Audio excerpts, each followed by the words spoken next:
Hi everyone, it's your favorite Atomic Blonde here. It's been a while again. Sorry guys. Oh, life just keeps getting in the way right now. What can you do? Yeah, things have been a bit manic. Yeah, few curveballs. So I've been off stream for a little while, but hopefully I'll be back regularly soon.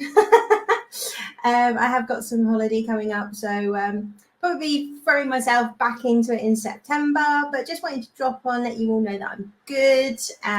Yeah, life's just been a bit tough right now. So, but let's not dwell, because there's been some highlights, amazingly, not many, but yeah, there's been some stuff to help get me out of my funk. So, and I did say funk.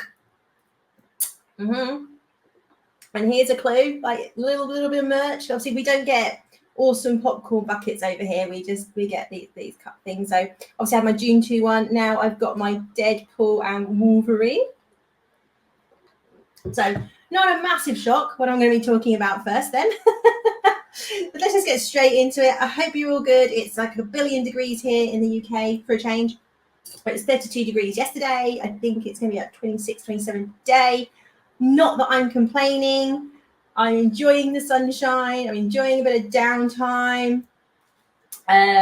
Yeah, so I've got the fan blasting here, so hopefully it won't get too red by the time of the end of the stream. But yeah, gosh, I mean, Deadpool and Wolverine. I mean, what is there left to say? Probably not a lot. I did actually see it the weekend it came out. I just haven't had a chance to get on the stream for various reasons, but yeah, I really enjoyed the film. Sorry, not sorry. And I've watched it twice actually. I think someone, obviously leaked the film onto YouTube a few weeks back, and I noticed it was on there, so I thought, right, I'm going to watch that because that is not going to be on here for long, and I was right. So yeah, the first sort of reviews I saw, sort of non-spoiler. Well, I avoided all reviews until I'd seen the film. And then afterwards, I was sort of watching a few to see what people thought. And yeah, I mean, I really enjoyed it. There's some people out there wanted more from it, and I get that. I guess my frustration is for, I don't know, at least the last 5 years, right, when we've just been getting dirge from Marvel and all the rubbish films that we've had, whether that's Indiana Jones, basically most things coming out of Disney, but other studios are just as bad.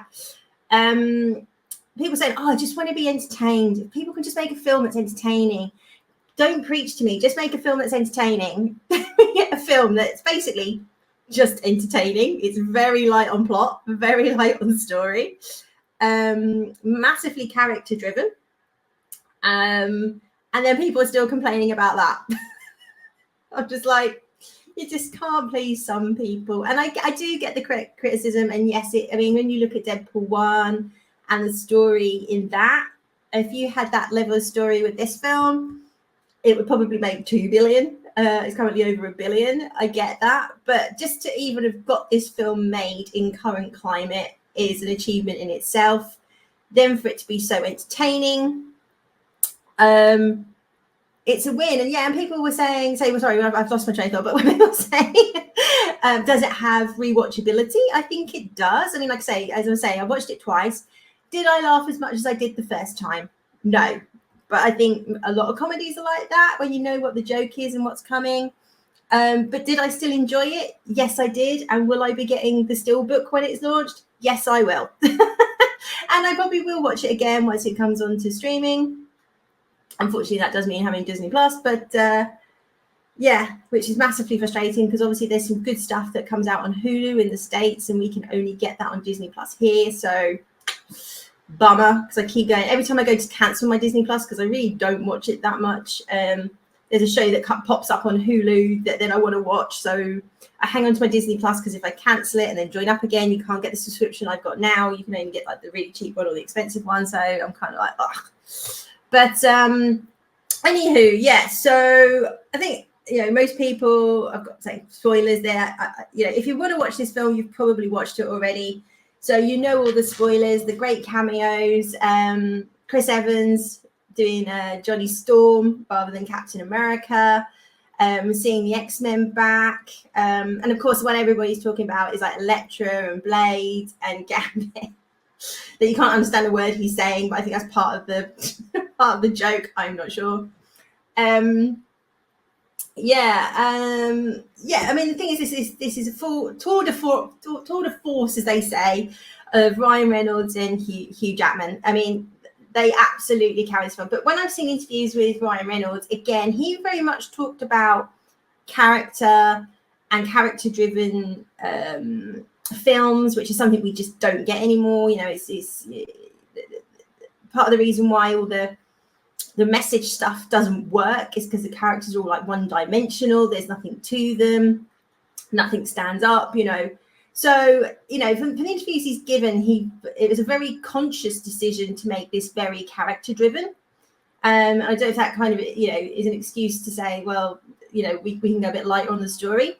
But you are more forgiving on a story if you like the characters, and the characters are interesting. And there's great performances from Hugh Jackman in this. He always pulls it out the bag, and he always plays it straight. It takes it seriously. Has he always done with Wolverine?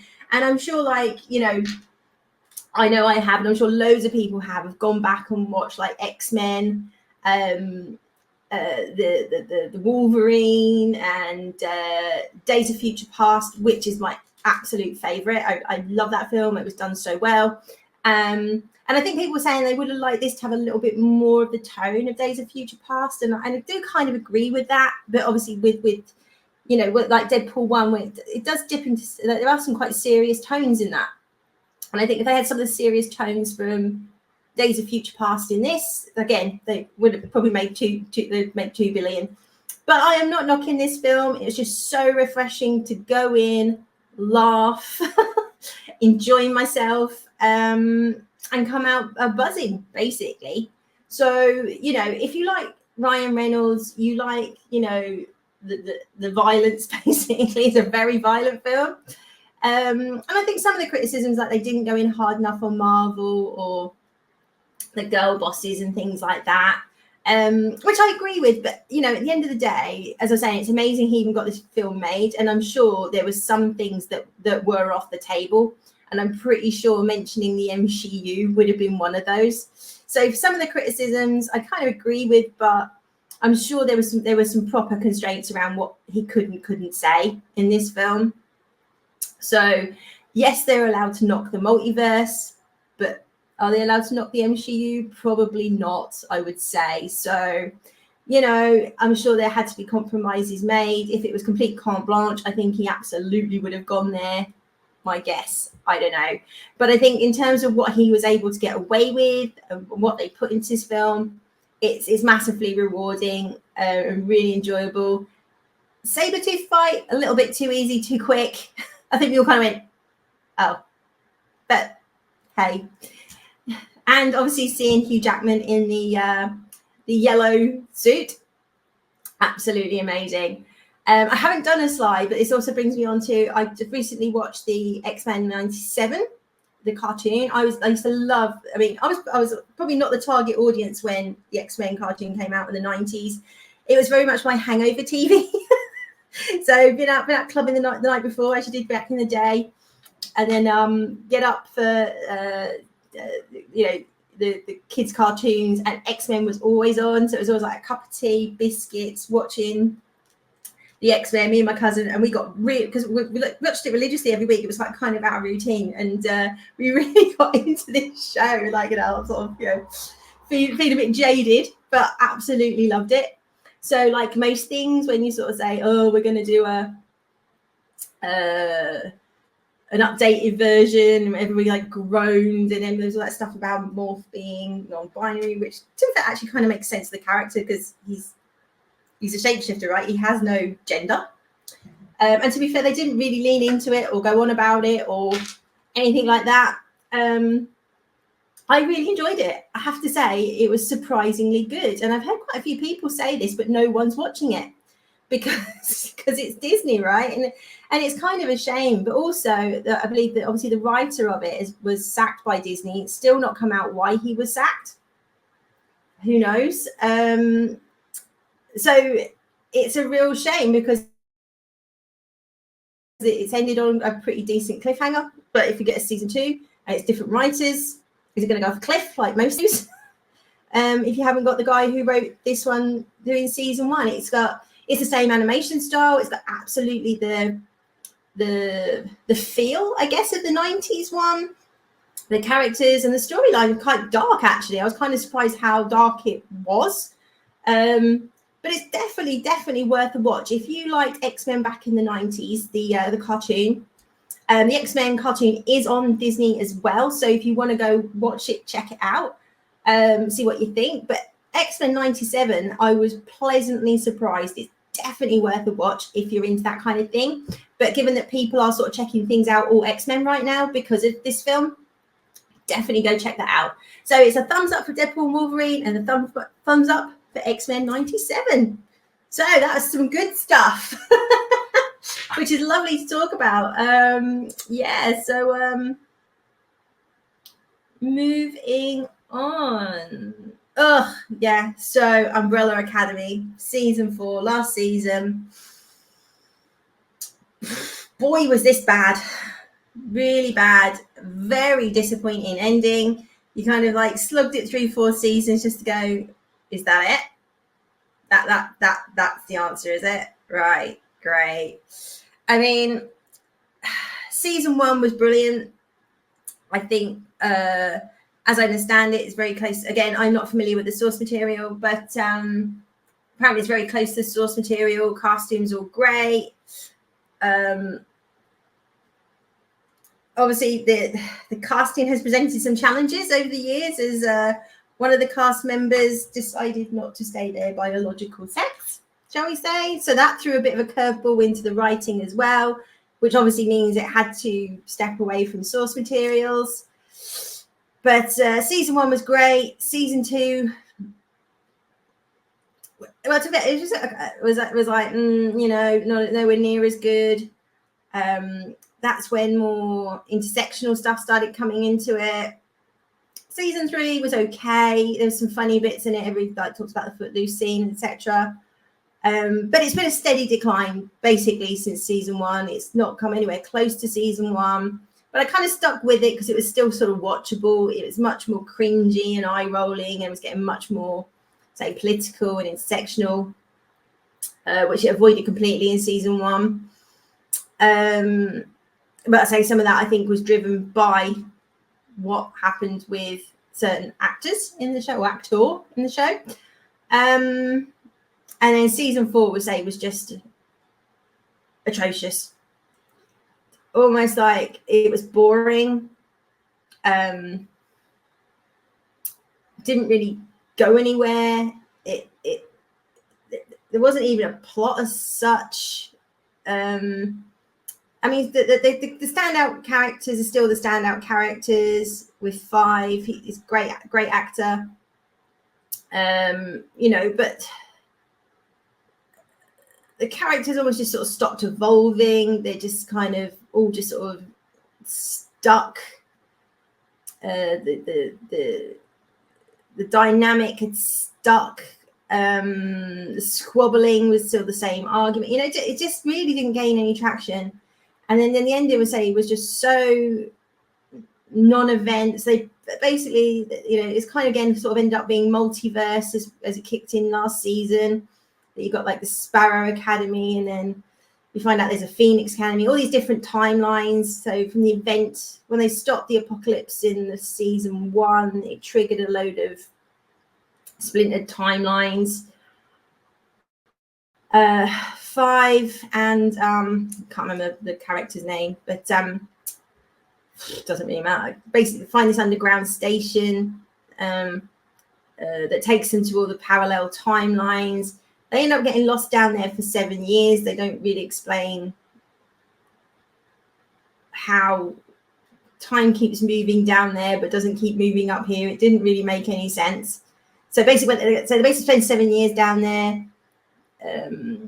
it's the lady who's married to Diego. Oh, God, what's it? They're driving nuts. Hang on. Let me find it, because it's going to be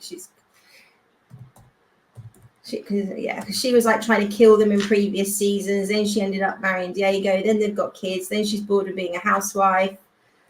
And of course, at the start of this season, they haven't got their powers anymore. At the start, cast. Lila Pitts, yeah. So 5 and Lila end up kind of having a relationship because they've been missing 7 years, even though she's got kids and she's married to Diego. But for the whole thing of this 7 years, she never mentions her kids once. And they basically, after 7 years, find a nice timeline. Again, post-apocalyptic, but nice. And they stay there and say having this sort of pseudo relationship. And all the way through, she doesn't mention her kids once while all this is going on. Then 5 finds a book in a station that's written by him that cracks how the tubes work. So then he knows how to get home. And he sits on this for like 5 months, and then he tells her.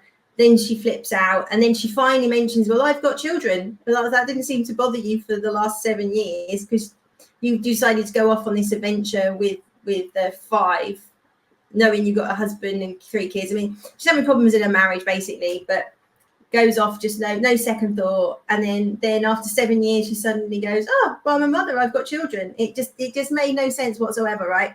There was nothing at the beginning where she was kind of angst and upset about it and kind of learned to live with it. She just completely ignored the fact that she had kids for 7 years. And then when he told her that actually I've sat on this for 5 months, then she gets annoyed.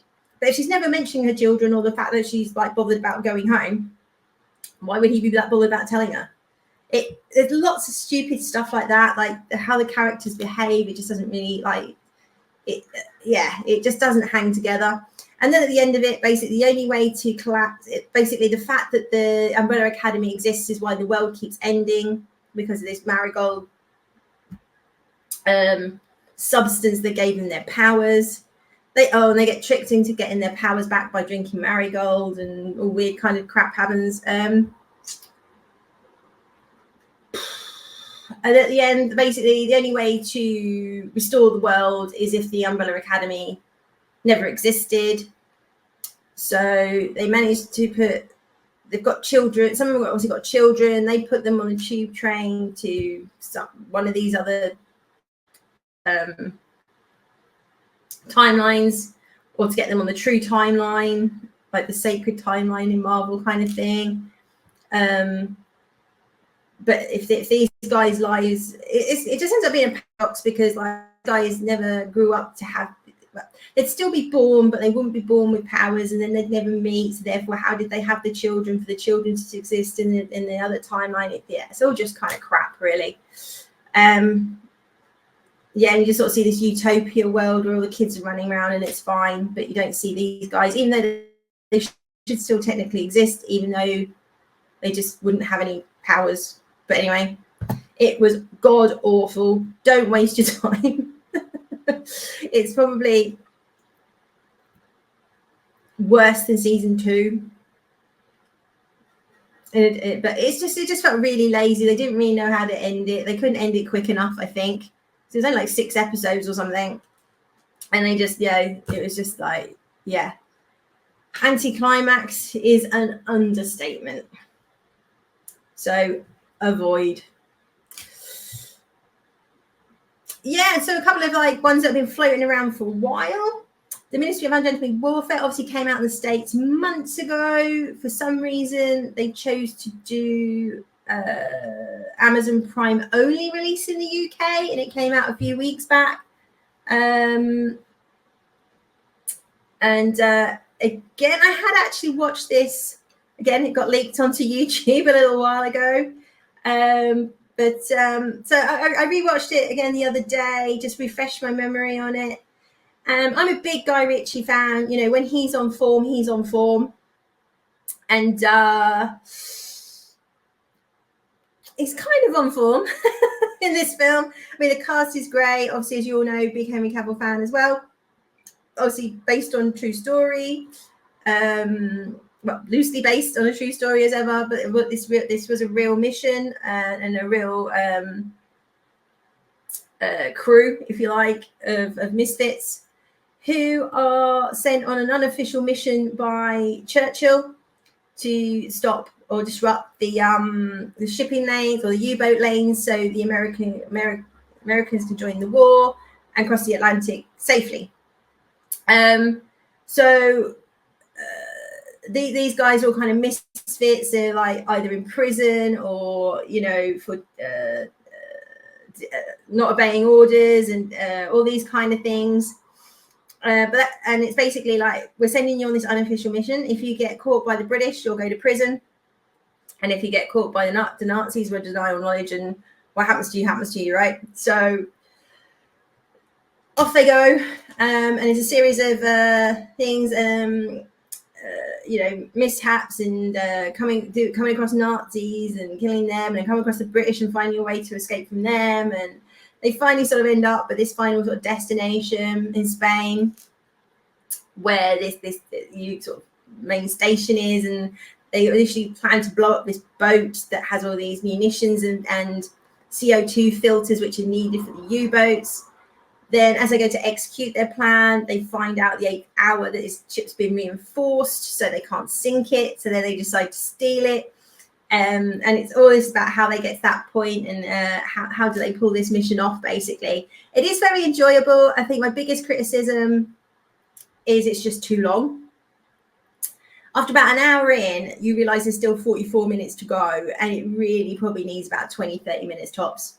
But I think like that's my biggest criticism of a lot of films these days. It was about 15-20 minutes too long. You know, like they just you know, at the end you just need to ramp up the pace, and it just, that final piece of how they're going to steal the boat and the build up to steal is just dragged out way too long.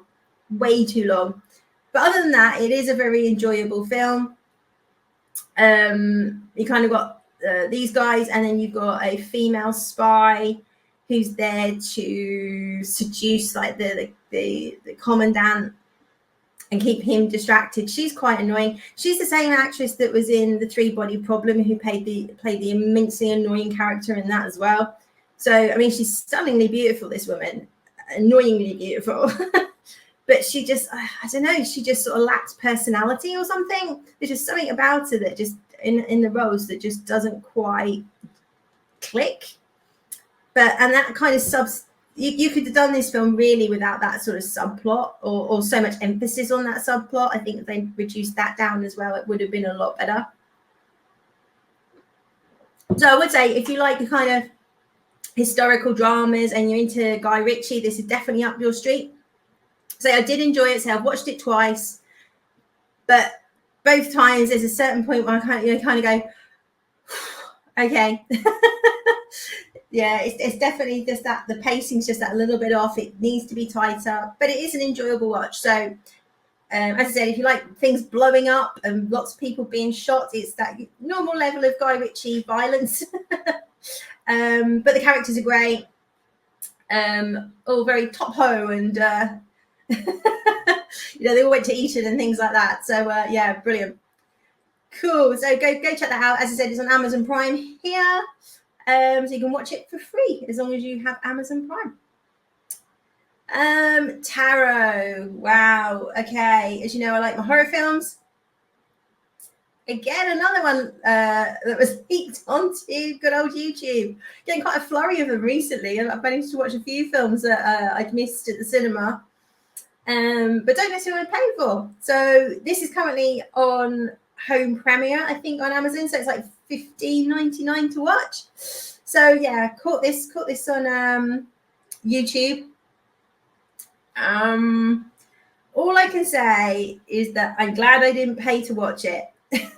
It's not the worst horror film I've ever seen, but boy, the characters in it are just so unlikable and stupid, basically. They are the world's stupidest people, and there's nothing more annoying in a horror film where you kind of have a ensemble, you know, that's kind of like a slasher type thing, and you want to be rooting for the people, but when they're that stupid, you're just like, well, you kind of deserve to die because you're an idiot. Right? So, and this is basically the whole cast. They are all completely stupid. They put themselves in situations, they run off, and it's like, oh, let's stick together. So what they do is split up, and yeah, and how like one guy survives. It's just like, really, come on. I mean, it's the guy who, oh no, yeah, the guy who's in Spider-Man. He's Peter Parker's best friend in the recent ones, Homecoming, etc., etc. The Asian lad. So I mean, the acting's all fine. It's okay. So basically, you got a premise that college kids rent this mansion for the weekend. It's absolutely huge. How on earth they afford this, I have no idea. But it's kind of like an Airbnb situation, but it's like a freaking great mansion. There's a basement that's locked and it's private. Keep out. Don't go down there. But they managed to run out of booze. So they decide to look for some in the house. So even though it would be the owner's booze, they don't care. So they break into the basement, and there's all these sort of objet d'art down there, and knickknacks to anyone who's not aware of what objet d'art is. But they come across this wooden box with like a horoscope symbol thing on the top, like wheel. And when they open it, there's these tarot cards, all hand painted. Not like any other tarot cards that they've seen. So they're all there because it's one of the gang's birthday. So, and just so happens, super luckily, one of the friends is into tarot and horoscopes and all of that. So because it's her birthday, she's like, hey, can you do some tarot readings? And initially they set it all up, and then she's like, oh, I'm not going to do it because it's bad luck to use someone else's deck. And everyone's like, oh, go on. And she's like, no, go on. All right then. So then she goes on to read everybody's sort of horoscope using the tarot. And then they literally pack up the next day and head back. Oh, this girl doing the tarot, she's been in a relationship with one of the guys for like 8 years, and then she's broke up with him out the blue. They're like, but you know, they're the ones that all the friends vote almost likely to get married, and they're just the perfect couple. But then she's broken up with him, and they all find out on this trip. So you know, they go back literally. That evening, the birthday girl, who was the first one to have a horoscope read, who's immensely stupid, because you just go, why would you do that? But anyway, she's back at the dorm, hears a noise, the loft is open and the ladder's down. So she's in this house by herself. Now, straight away, I'd be like, put the ladder up, close the thing. And I think she does do that the first time.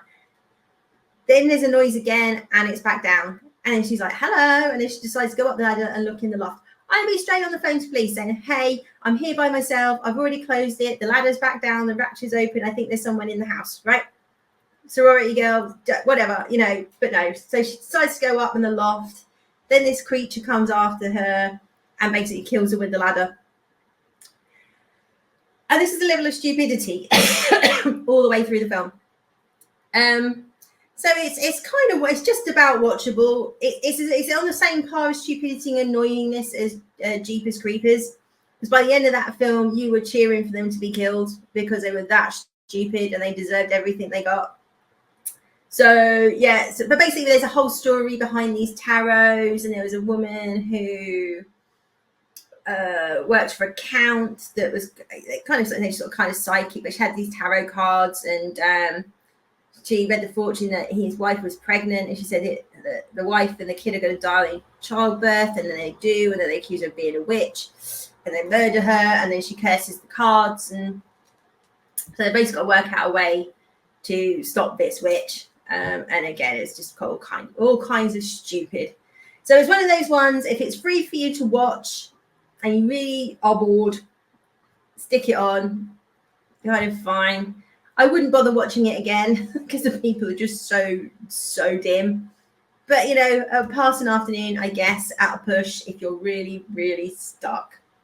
Is that following it? I doubt it. But yeah, it's just the world's stupidest people. And I would have been really, really pissed if I'd paid to watch this. If I paid £16 to watch this on home premiere, I would not have been happy. the fact I watched it for free, it just sort of went, nah, wow, stupid people.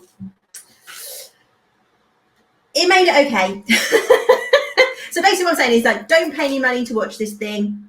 If you're stuck, you've really got nothing else to do. It makes a better comedy than a horror, because the people are just so dim.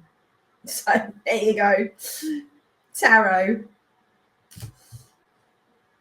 Oh, so upcoming. Obviously, I mentioned this a few months back now, one I was really looking forward to, Alien Romulus. Since then, we've had some trailers. There's been a few reviews on YouTube this week, spoiler free, which is great, where people have been able to see it.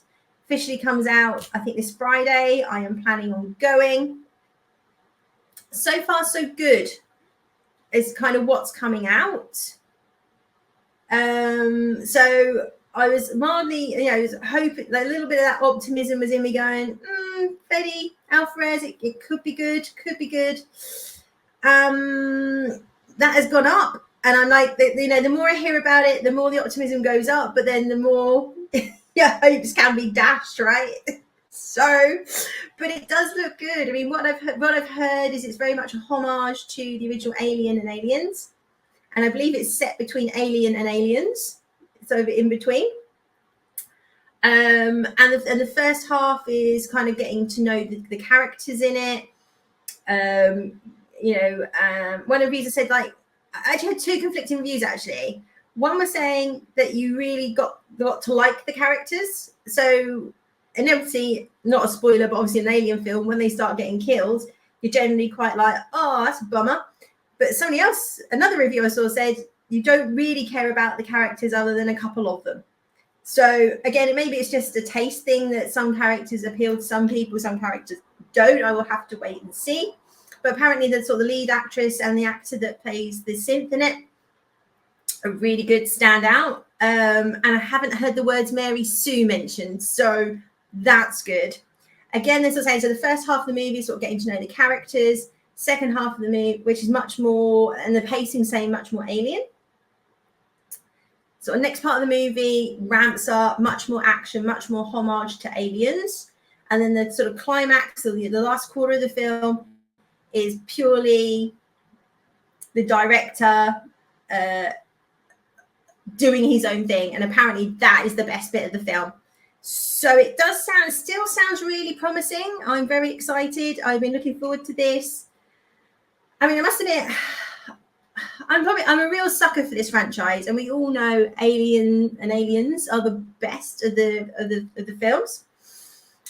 3 has probably grown on me over the years, and having watched the director's version, as we all know, David Fincher is a great director. He was just given an absolute turkey. But the director's version is definitely better than the theatrical version. But still, like, coming off the back of Aliens and then getting Alien 3 is like, poof. I quite like Alien Resurrection. I know a lot of people hate it with a passion, but I kind of enjoy it for what it is, just a bit of an alien romp, basically. And again, another very unpopular opinion, but I really like Alien vs Predator. Again, the extended version. I really enjoy that film, and I rewatch it very frequently. Me, guys. I've got very eclectic tastes, and I'm like, either you want something that sort of kind of makes you think, or leave your brain at the door. That's very much my taste, right?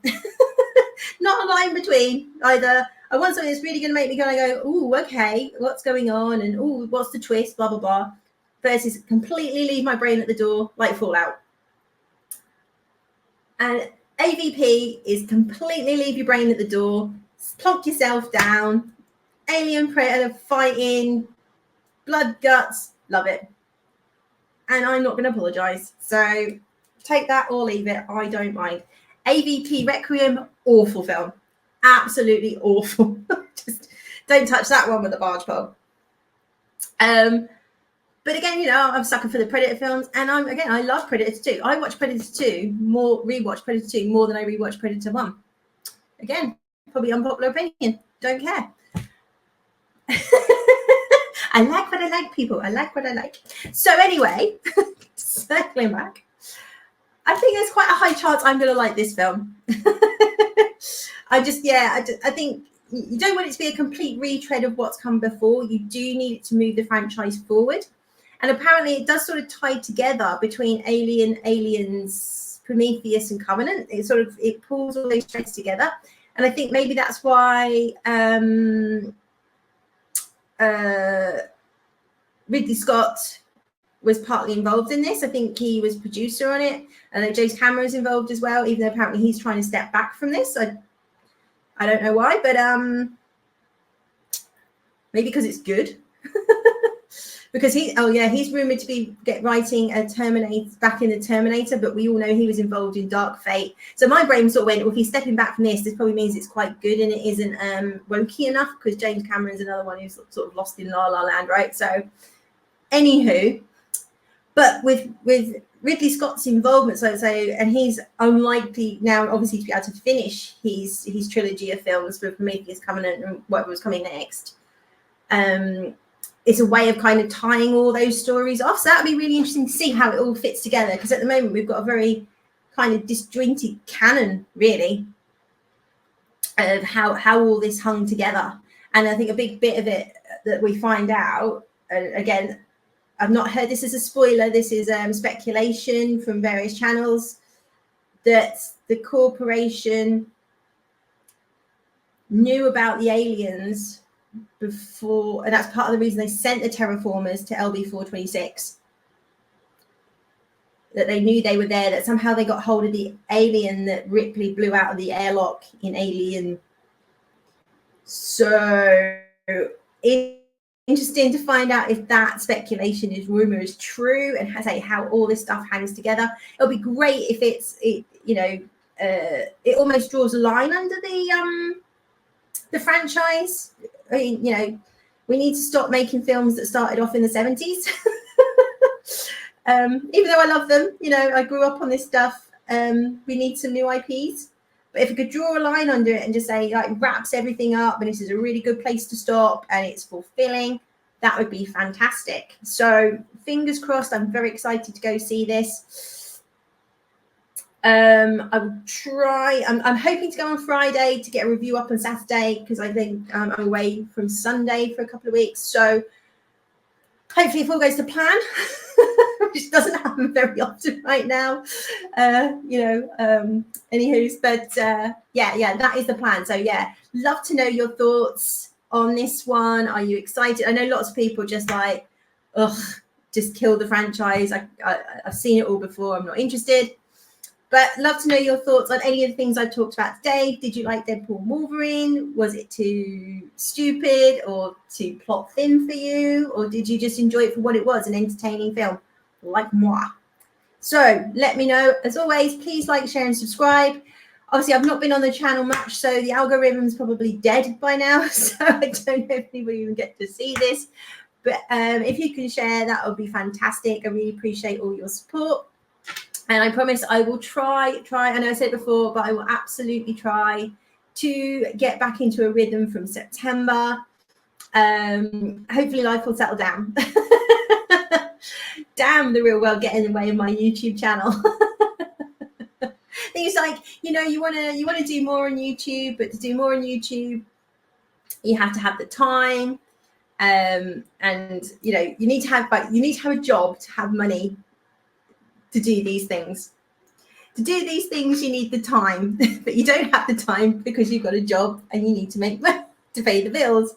So it's a really difficult one to try and get your toe into the YouTube sphere when you've got a day job to do and other life things happening. Unfortunately, we can't all until you get there. It's a slog to get there, right? And kudos to any YouTuber that makes this their full-time job. I'm just very jealous. I'd love it to be my full-time job, but in fact, I can only seem to do a video like once every 3 weeks right now. Never going to happen, but I'm trying. I keep chipping away because I love talking to you guys. I love doing these reviews. I know they're a bit hit and miss right now, and sometimes probably not in as much detail as you'd like, but just keeping my toe in the water. And as always, you know, I love to hear what you all think. So do leave me a comment. As I said, please like, share, and subscribe. It's super important. And I will be back soon, hopefully on Saturday, with a review of Alien Romulus. So keep everything crossed. I get to the cinema on Friday and get to see it, because can't wait to tell you about it, good or bad. So if you haven't been out to see Deadpool and Wolverine, go see it. You'll have the best time, assuming you're into MCU, Blade, Elektra, classic Fox superheroes. As everybody says, an absolute homage. Thank you to Fox. And again, it's reinvigorated my love of the X-Men. I've been back and watching all the X-Men films. Obviously, some are better than others, but they're all completely watchable, which is what we don't really get these days. So go check that out. Yeah, so have a great one. Keep cool, UK. I think it's actually raining up north, but down here in London, it is flipping hot. So, and guys in the States, yeah, you're like, aircon. Anywho, so guys, have a great week. Look forward to speaking to you all again soon. Take care, and I'll see you soon.